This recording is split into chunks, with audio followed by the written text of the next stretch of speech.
नमस्कार मेरे भाइयों। इस वीडियो के साथ तुम अपनी 20 डेज प्लेज की जर्नी शुरू कर रहे हो। एक छोटा सा अनाउंसमेंट करने आया हूं। डिस्क्रिप्शन बॉक्स चेक करना मत भूलना या फिर कमेंट सेक्शन चेक करना मत भूलना। You will get completely free of cost notes जो तुम्हारे लिए मैंने स्पेशली बनाए हैं इस 20 डेज प्लेज को ध्यान में रखते हुए और तुम्हारे टर्म 1 को ध्यान में रखते हुए। सेकेंड अनाउंसमेंट है, उसी डिस्क्रिप्शन बॉक्स में या कमेंट बॉक्स में अलॉन्ग विद द नोट्स तुम्हें एक लिंक मिलेगा जहां तुम एनरोल करा सकते हो कॉन्फिडेंस लेवल 100%। ये क्या है? ये एक वर्कशॉप है जो हर एग्जाम से पहले एक रात पहले मैं कंडक्ट कराऊंगा। 3 एग्जाम्स इसमें मैं कवर करूंगा, accountancy, economics and business studies. यानी इनके एग्जाम से जस्ट एक रात पहले मैं तुम्हारे साथ 3 घंटे बैठूंगा, एक पेपर सॉल्व कराऊंगा और तुम्हारा कॉन्फिडेंस बिल्डअप करूंगा। ये जो कॉन्फिडेंस 100% की मैं वर्कशॉप लेने वाला हूं, इसके कुछ की फीचर्स भी तुम्हें बता देता हूं ताकि एक आइडिया लग जाए। मैं इस वर्कशॉप को 3 घंटे की रखूंगा, यानी तुम मेरे साथ एग्जाम से जस्ट एक रात पहले बैठोगे और मैं 3 घंटे तुम्हारे साथ पेपर डिस्कशन करूंगा। मेरा खुद का बनाया हुआ गेस्ट पेपर, अकाउंटेंसी का, इकोनॉमिक्स का एंड बिजनेस स्टडीज का, जस्ट उनके एग्जाम से एक रात पहले वो गेस्ट पेपर पूरा 3 घंटे अपन सॉल्व करेंगे बैठ के। देन ओएमआर शीट का डिस्कशन भी करूंगा, how you are going to solve OMR sheet, because वो अगर तुम्हें सॉल्व करना आ गई, प्रॉपर्ली अटेम्प्ट करना आ गया, कैसे टिक करना है, कैसे वो लिखना है, एबीसीडी ऑप्शन, एजर्शन रीजन को कैसे अटेम्प्ट करना है, बहुत सारे कॉम्प्लिकेशंस होंगे, वो मैं तुम्हारे एक रात पहले ही पूरे के पूरे डाउट सॉल्व कर दूंगा, सो दैट तुम एडवांस में प्रिपेयर हो एग्जाम से एक रात पहले कि तुम्हें पेपर कैसे अटेम्प्ट करना है। वहां जाके हिट एंड ट्रायल नहीं होना चाहिए कि यार मैंने कभी करके ही नहीं देखा कि मैं करूंगा कैसे, तो एक रात पहले वो भी तैयारी करेंगे। Then how to save time and attempt paper in 90 minutes, ये भी एक बहुत बड़ा फैक्टर है। अकाउंट्स का पेपर पूरा आते हुए भी अगर छूट जाएगा तो किसी काम का नहीं है। सो अपन यहां पे डिस्कस करेंगे कि कैसे अपन 90 मिनट्स के अंदर वो पूरा पेपर खत्म करके एटलीस्ट 10 मिनट्स का ब्रैकेट एक बार दोबारा पूरी ओएमआर शीट को देखने में लगा सकते हैं। And then how to overcome exam hall anxiety, क्योंकि तुम पहली बार ये टर्म 1 काइंड ऑफ थिंग दे रहे हो, एमसीक्यूज दे रहे हो, एजर्शन रीजंस या केस स्टडी बेस्ड क्वेश्चंस कर रहे हो, तुम्हारी एंजाइटी पीक लेवल पे आ सकती है, वो भी बहुत अचानक से। उसको कैसे कंट्रोल में रखना है, कैसे दोबारा अपना फोकस बनाना है, कैसे एग्जाम हॉल में वो फोकस लूज नहीं करना है, that means dos and don'ts in exam hall, वो सारी चीजें भी मैं इसके अंदर तुम्हें बताऊंगा, इस वर्कशॉप के अंदर बताऊंगा। This is for the very first time I am keeping this workshop. पहले मैं बहुत प्राइवेट लेवल पे रखा करता था, लेकिन अब मैं ये वर्कशॉप ओपनली यूट्यूब के स्टूडेंट्स के लिए भी रख रहा हूं। So if you want to join this workshop, description में लिंक है, मैंने कमेंट बॉक्स में भी पिन कर दिया है, यू कैन एनरोल और वहां से जब भी नोटिफिकेशन आएगा तुम्हें ये वर्कशॉप ज्वाइन करनी है। एग्जाम से जस्ट एक रात पहले होगा, नोटिफिकेशन तुम्हें प्रायोरिटी पे मिल जाएगा। अब शुरू करते हैं आज का वीडियो।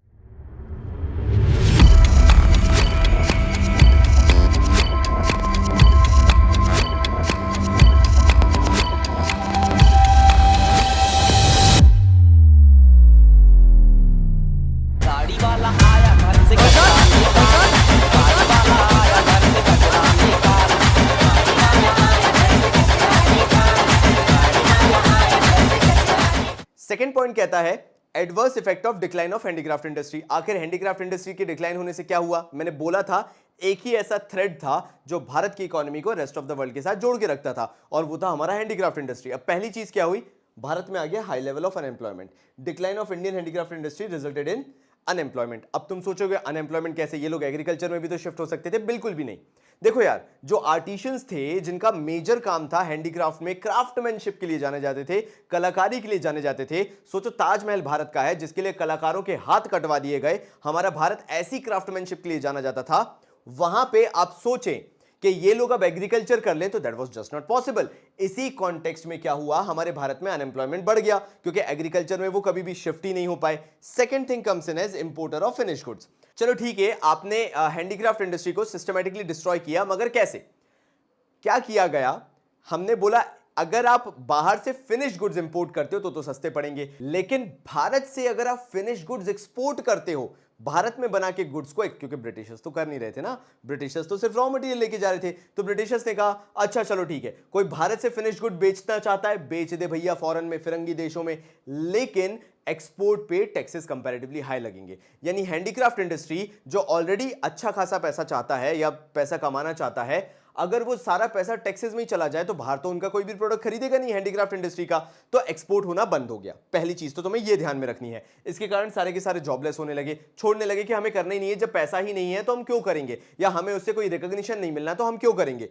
फिर क्या हुआ, इंडिया में बेचना चालू करते हैं। चलो बाहर तो बेच नहीं सकते, टैक्सेस बहुत ब्रिटिशर्स ने एक्सपोर्ट पे हाई टैक्स लगा दिए फिनिश्ड गुड्स के, तो हम बाहर नहीं बेचेंगे, एक काम करते हैं इंडिया में बेचना चालू करते हैं। जब इंडिया में बेचना चालू किया तो इंडिया में ब्रिटिशर्स इंपोर्ट कर रहे थे फिनिश्ड गुड्स जो कि सस्ते थे। ठीक है, अगर इंडिया में इंपोर्ट करते हो फिनिश्ड गुड्स, ब्रिटेन से आ रहे थे सारे गुड्स, तो वो मशीन मेड्स गुड्स थे जो कि कंपैरेटिवली चीपर पड़ते थे, तो लोग वो खरीदते थे ना कि हैंडीक्राफ्ट प्रोडक्ट्स। तो वहां पे भी हैंडीक्राफ्ट इंडस्ट्री डिस्ट्रॉय हो गई। पहला, एक्सपोर्ट नहीं कर सकते बिकॉज फिनिश्ड गुड्स पे एक्सपोर्ट करोगे तो टैक्सेस ज्यादा लगेंगे। फिर अब भैया बाहर से जो ब्रिटिशर्स के गुड्स इंपोर्ट होके आ रहे थे वो कंपैरेटिवली काफी चीपर थे, तो इंडिया में भी नहीं बेचे जा सकते हैंडीक्राफ्ट गुड्स, कंपैरेटिवली वो एक्सपेंसिव पड़ेंगे, तो ये हुआ। नेक्स्ट आता है lack of capital good industries. देखो यार, पहली चीज तो ब्रिटिशर्स ने कोई इंडस्ट्रीज को एस्टैब्लिश नहीं किया इंडिया में, वो मैं तुम्हें पहले ही बता चुका हूं। सेकंड पॉइंट जो बड़ा मेजर पॉइंट था ना, वो ये था कि चलो मान लेते हैं कि कोई इंडियन कंपनी रिलाय करना चाहती है किसी नेशन पे, अगर उसे कैपिटल गुड्स चाहिए या इंडस्ट्रियल गुड्स चाहिए तो वो कहां से ले सकते थे, ब्रिटिशर्स से ले सकते थे। ये ब्रिटिशर्स की पॉलिसी थी। एक तो कैपिटल गुड इंडस्ट्रीज इंडिया में नहीं थी, और अगर इंडियंस को चाहिए भी तो उन्हें किससे लेना पड़ेगा, सिर्फ और सिर्फ ब्रिटेन से या ब्रिटिशर्स से। फिर आता है लो कंट्रीब्यूशन टू जीडीपी। सीधी बात है, ब्रिटिशर्स का मेन ऑब्जेक्टिव क्या था, इंडियन इकोनॉमी को एक्सप्लॉइट करो, रॉ मटेरियल लो और ब्रिटेन में भिजवा दो। तो यानी भारत की जीडीपी में तो कंट्रीब्यूशन नील के बराबर था। और last, limited role of public sector. अच्छा, लास्ट कोई पॉइंट का पूछता है एक्सप्लेनेशन कि आखिर में पब्लिक सेक्टर से क्या कॉन्टेक्स्ट में आप समझना चाहते हैं, तो सिंपल एक रीजन है इसका, या आंसर है जो भी तुम बोलना चाहते हो, कि ब्रिटिशर्स ने पब्लिक सेक्टर को डेवलप उस हिसाब से किया ही नहीं कि हमारा इंडस्ट्रियल सेक्टर ग्रो हो। उनका सिंपल सा कॉन्टेक्स्ट था कि जो भी हम लेकर आएंगे, चाहे पावर जनरेशन हो, चाहे पोर्ट्स हो, चाहे कम्युनिकेशन हो, चाहे रेलवेज हो, it was for their own economic interest. तो उन्होंने कभी भी इंडस्ट्रियल सेक्टर खड़ा करने के हिसाब से या डेवलप करने के हिसाब से सोचा ही नहीं कि चलो हम कोई पॉलिसीज लेके आते हैं या डेवलप करते हैं पब्लिक सेक्टर को। अच्छा, तो नेक्स्ट आता है foreign trade, exporter of primary products and importer of finished goods. देखो यार, ध्यान से समझो कि हमारे भारत को क्या कर लिया गया था, हम यहां से करते थे प्राइमरी प्रोडक्ट्स को एक्सपोर्ट, यानी रॉ मटेरियल को करते थे एक्सपोर्ट, और जो हमारे यहां पे ब्रिटेन से फिनिश गुड्स बन के आते थे उनको इंडिया में कंज्यूम किया जाता था। मैंने ये क्यों लिखे हुए हैं, बिकॉज जो चीज याद करने की है बस उतना ही बोलूंगा याद करने के लिए। हम एक्सपोर्ट करते थे रॉ सिल्क, कॉटन, वूल, शुगर, इंडिगो और जूट वगैरह। फिर सिल्क, कॉटन, वुलन क्लोथ्स वगैरह, लाइट मशीनरीज जो हैं, कैपिटल गुड्स जो हैं, वो इंडिया में इंपोर्ट कर लिए जाते थे। फिर आ जाते हैं monopoly control of British rule. अब ये तो तुम जानते होगे कि ब्रिटिशर्स ने बड़ी चालाकी से क्या किया था कि जो भी हमारे यहां से एक्सपोर्ट था, more than half of the India's foreign trade, चाहे एक्सपोर्ट इंपोर्ट जो भी तुम बोलो, डजंट इवन मैटर, वो क्या करा था, उन्होंने ब्रिटेन तक रिस्ट्रिक्ट करके रख दिया था। मतलब ब्रिटिशर्स ये चाहते थे कि जो भी मैक्सिमम इंपोर्ट एक्सपोर्ट है, ट्रेड है भारत का, वो ब्रिटिशर्स तक रिस्ट्रिक्ट होकर रह जाए। नेक्स्ट पॉइंट पे आते हैं, ड्रेन ऑफ इंडियन वेल्थ। अब ये क्या बोलता है, देखो यार, भारत के यहां से बहुत सारा सरप्लस में एक्सपोर्ट हो रहा था, दैट मींस हमारे यहां से रॉ मटेरियल बहुत एक्सेस में जा रहा था, और वो जो एक्सेस एक्सपोर्ट हो रहा था उसको कहीं ना कहीं तो यूटिलाइज करना था। तीन चीजें याद रखना, आराम से पूरा आंसर कंप्लीट हो जाएगा। पहला, import invisible items. British government को जो भी सर्विसेज चाहिए होती थी उसके अगेंस्ट में इंस्टेड ऑफ पेइंग कैश हमारा एक्सपोर्ट वहां पे पे आउट कर दिया जाता था, मीटिंग वॉर एक्सपेंसेस। अगर ब्रिटिश गवर्नमेंट वॉर्स में भी हमारे जो रॉ मटेरियल्स एक्सपोर्ट हुए हैं उन्हीं को यूज करती थी, and then expenses by the British government. ये जो कॉलोनियल गवर्नमेंट सेटअप किए जाते थे डिफरेंट जगह पे, उसके लिए भी इस एक्सपोर्ट को यूज किया जाता था। नेक्स्ट आ जाते हैं डेमोग्राफिक कंडीशन पे। बिलीव मी, मैंने जितने भी एमसीक्यूज की बुक्स देखी उसमें वैरायटी ऑफ क्वेश्चंस इसी टॉपिक से मिले थे। तो पहला ऑफिशियल सेंसस कराया गया 1881 में, और ईयर ऑफ ग्रेट डिवाइड बोला गया 1921 को, जहां पे डेमोग्राफिक ट्रांजिशन को काफी बड़े लेवल पे देखा गया। फर्स्ट पॉइंट आता है high birth rate and death rate, number of children born per 1000, तो ये हो गए total 48। Number of people dying per 1000 in a year, ये हो गए 40। मतलब तुम्हें दो चीजें इसमें याद रखनी है, एक तो पर 1000 और दूसरा इन अ ईयर। बर्थ ले लो चाहे डेथ ले लो, मैं फिर से बोलूंगा, पता नहीं क्यों मुझे गट फीलिंग है इससे रिलेटेड आ सकता है। तो पहली चीज याद रखना है पर 1000, दूसरा इन अ ईयर। तो बर्थ रेट में हो गया नंबर ऑफ चिल्ड्रन, यानी इसमें आ गया 48, और number of people dying per 1000 in a year, इसमें याद रखना है 40।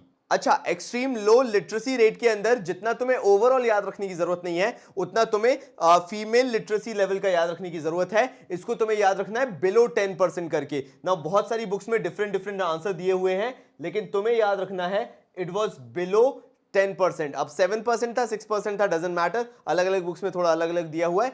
ओवरऑल लिटरेसी लेवल को देखें तो वो सिर्फ 16% थी, इतना याद रख लो। High infant mortality rate, this is going to be very important. जो ये हाई इन्फेंट मोर्टेलिटी रेट है, number of infants dying before reaching 1 year of age, 1 साल की भी एज वो रीच नहीं कर पाते थे एंड दे वर डाइंग। और अगर मैं उसे 2011 से कंपेयर करना चालू करूं ना, तो 2011 में इट वाज जस्ट 44 पर 1000 इन 2011। तो प्लीज कृपया करके इस चीज को ध्यान रखना कि हमारे भारत में इन्फेंट मोर्टेलिटी रेट काफी ज्यादा था। अब अगर मैं तुम लोगों को बहुत एग्जैक्ट फिगर में बताऊं कि यार किस किस बुक में मैंने क्या देखा है, तो एक चीज याद रखना, इट वॉज मोर देन 20% पर 1000 देखा गया था। तो प्लीज 218 एग्जैक्ट याद रखो ना रखो, हाई इन्फेंट मोर्टेलिटी रेट में मोर देन 20% पर 1000 के हिसाब से याद रख लेना, काफी इंपॉर्टेंट है। एंड लास्ट आता है तुम्हारा लो लाइफ एक्सपेक्टेंसी का, तो कृपया करके इसको भी एक बार देख लेते हैं। ठीक है, लो लाइफ एक्सपेक्टेंसी में बोला गया कि average number of years for which people are expected to live, that was just 44 years. कृपया करके इसको भी ध्यान रख लेना, वरना तुम ये भूल जाओ और बोलोगे बाबूजी आपने ये नहीं बताया था। तो लाइफ एक्सपेक्टेंसी काफी लो थी, अगर एग्जैक्टली बोला जाए तो 44 ईयर्स की लाइफ एक्सपेक्टेंसी देखी जाती थी, जो आज के टाइम में 60 के आसपास मानी जाती है। ऑक्यूपेशनल स्ट्रक्चर, बिलीव मी, ये वो इंपॉर्टेंट टॉपिक है जिसको तुम स्किप नहीं करना चाहोगे। कृपया करके इस चीज को ध्यान रखना, जो भी मैं स्पेसिफिक पॉइंट्स तुम्हें बताने वाला हूं। तो पहला तो distribution of working person across different industries and sectors, ये बता दिया गया। ऑक्यूपेशनल स्ट्रक्चर में कि अलग अलग सेक्टर में कहां पे हमारे भारत के लोग काम कर रहे थे। पहला प्रीडोमिनेंस बोल दिया गया कि प्राइमरी ऑक्यूपेशन हमारे यहां पे एग्रीकल्चर में थी। अब यहां पे मैंने 75% तुम्हें लिखवाया हुआ है, तुम यहां पे देख पा रहे होगे, बट याद रखो 2/3 of the population was engaged in agriculture. ठीक है, रीजनल वेरिएशन देख लेते हैं। अगर स्टेट देखें, तमिलनाडु हो गया, आंध्र प्रदेश हो गया, केरला कर्नाटका हो गया, महाराष्ट्र वेस्ट बंगाल हो गया, यहां पे मैन्युफैक्चरिंग एंड सर्विस सेक्टर आता जा रहा था, एग्रीकल्चर में कंपैरेटिवली डिक्लाइन देखने को मिल रहा था। अगर तुम इन सारे स्टेट्स की बात करना चालू करो, ये मैन्युफैक्चरिंग और सर्विस सेक्टर की तरफ जा रहे थे। प्लीज कृपया करके थोड़े से नाम याद रख लेना, स्पेशली तमिलनाडु, केरला, कर्नाटका, महाराष्ट्र, आंध्र प्रदेश एक बार याद रखो ना रखो आई डोंट नो, बट मैंने तमिलनाडु, केरला, कर्नाटका और महाराष्ट्र को स्पेशली देखा है। वेस्ट बंगाल और आंध्र प्रदेश को सो है, तुम देखना चाहते हो देख लो, बट तमिलनाडु, केरला, कर्नाटका, महाराष्ट्र, ये 4 जगह ध्यान रखना, 4 स्टेट्स ध्यान रखना जहां पे शिफ्ट देखने को मिला था मैन्युफैक्चरिंग और सर्विस सेक्टर की तरफ। अच्छा, ओडिशा, राजस्थान और पंजाब जो थे, ये फिर भी saw an increase in the share of agriculture workload, यानी ओडिशा, राजस्थान और पंजाब में मेजरली इन जगह पे आपको एग्रीकल्चर में ज्यादा पुश दिखा था। रीजनल वेरिएशन देखने को मिला था, जहां महाराष्ट्र, वेस्ट बंगाल और कर्नाटका साइड मैन्युफैक्चरिंग और सर्विस सेक्टर आ रहा था। पंजाब, ओडिशा और राजस्थान में एग्रीकल्चर में वर्कफोर्स जो है वो इंक्रीज हो रहा था। और प्लीज परेशान मत होना, ये सारे नोट्स मैंने डिस्क्रिप्शन में और कमेंट बॉक्स में डाल रखे हैं, you can download and study with me, कोई दिक्कत नहीं है उसमें। बात करता हूं इंफ्रास्ट्रक्चर वाले टॉपिक की, बिलीव मी इसको मैं बहुत जल्दी करा दूंगा, बिकॉज इसके अंदर से मेजॉरिटी में क्वेश्चंस नहीं आने वाले हैं। नेगेटिव प्रोस्पेक्टिव बस याद रखना, जो मैंने तुम लोगों को बताया है। पहला, roads mainly used for mobilising the army and shifting raw material, बस उसके लिए ही काम होता था। There was shortage, obviously all weather routes नहीं बनवाएंगे, कौन सा उन्हें भारत का विकास करना था। रेलवेज का के लिए आया, रेलवेज की बात कर लेते हैं। ब्रिटिश इंट्रोड्यूस रेलवे इन 1850, ये याद रख लेना, 1850 में रेलवे इंट्रोड्यूस हुआ था।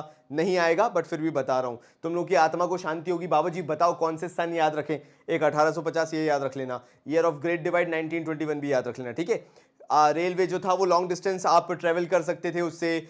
कमर्शियलाइजेशन जो था इंडियन एग्रीकल्चर का वो भी हुआ, बट अगेन क्या बहुत बड़ा या डीपर इंपैक्ट पड़ा? बिल्कुल भी नहीं। रेलवे से इतना कुछ नहीं हुआ कि उसका एक पॉजिटिव इंपैक्ट दिखाया जा सके, although to a certain extent positive side है, वो मैं बाद में डिस्कस करूंगा। फिर आया एयर एंड वाटर ट्रांसपोर्ट, इसको तुम अवॉइड करना चाहो तो कर दो, कोई दिक्कत नहीं है, क्योंकि इसमें फार फ्रॉम सेटिस्फैक्टरी वर्क था, मतलब ब्रिटिशर्स ने कुछ ऐसा खास किया ही नहीं इसके अंदर। कम्युनिकेशन बात की जाए तो पोस्टेज, टेलीग्राम जो था वो most popular means of communication थे। टेलीग्राफ करके एक था जिसमें ब्रिटिशर्स ही मेनली यूज करते थे, बिकॉज वो काफी एक्सपेंसिव मोड ऑफ कम्युनिकेशन हुआ करता था। अच्छा, जिसका मुझे इंतजार था, now coming to that topic जो कि बहुत ही हाईलाइटेड जैसा टॉपिक है, तुमसे पूछा जा सकता है, सेल्फ सफिशिएंसी इन फूड ग्रेन प्रोडक्शन। देखो, ब्रिटिशर्स ने एक अच्छी हैबिट जो डाली ना, वो था कमर्शियलाइजेशन ऑफ एग्रीकल्चर करके।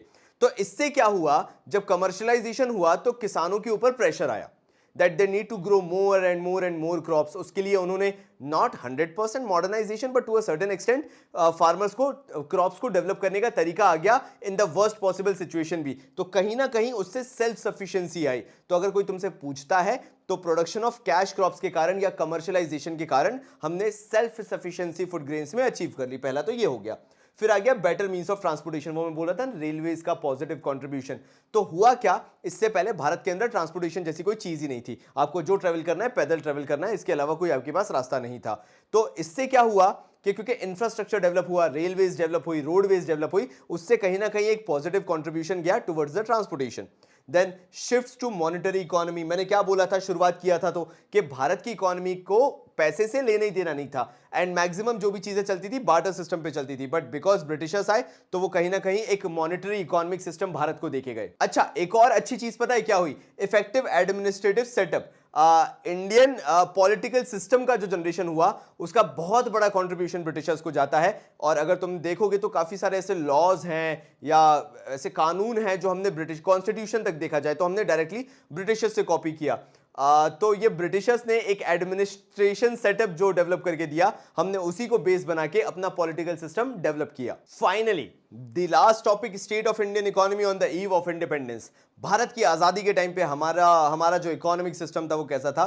पहली चीज तो colonial economy, British rule resulted in huge drain of wealth. हमारे भारत से काफी ज्यादा वेल्थ चली गई। Again a negative point that you need to remember, wealth Bharat से बाहर निकल चुकी थी। They encouraged commercialisation of agriculture and industrialisation for their own economic motive. वो मैंने आगे लिखा नहीं बट समझ जाओ, उन्होंने एग्रीकल्चर को और इंडस्ट्रियलाइजेशन को प्रमोट किया।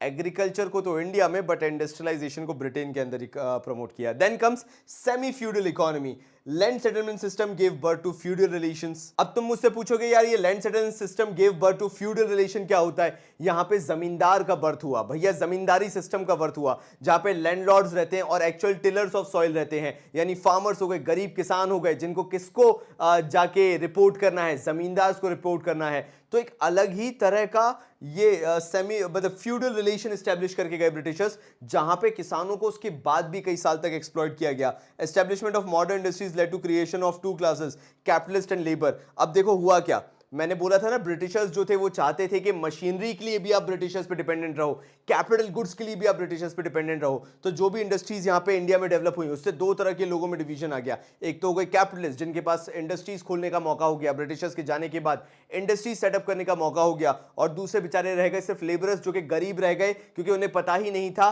कि क्या किया जाए, चाहे ब्रिटिशर्स रहे चाहे अब ना रहे।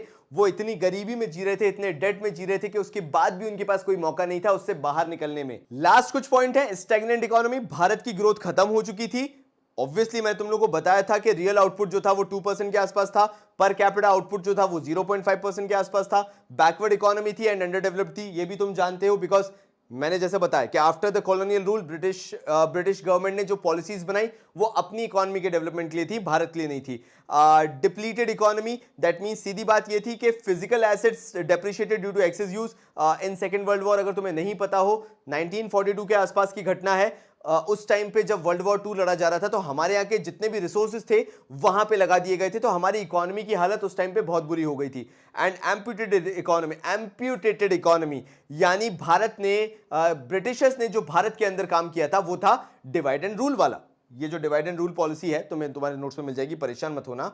इसमें हुआ क्या, भारत के अंदर हमेशा वो कल्चर लेके आ गए डिस्क्रिमिनेशन वाला, तो वो चीज आज तक हमें हमारी सोसाइटी के अंदर दिखती है। तो कहीं ना कहीं सोशली भी हमें बैकवर्ड बना दिया गया।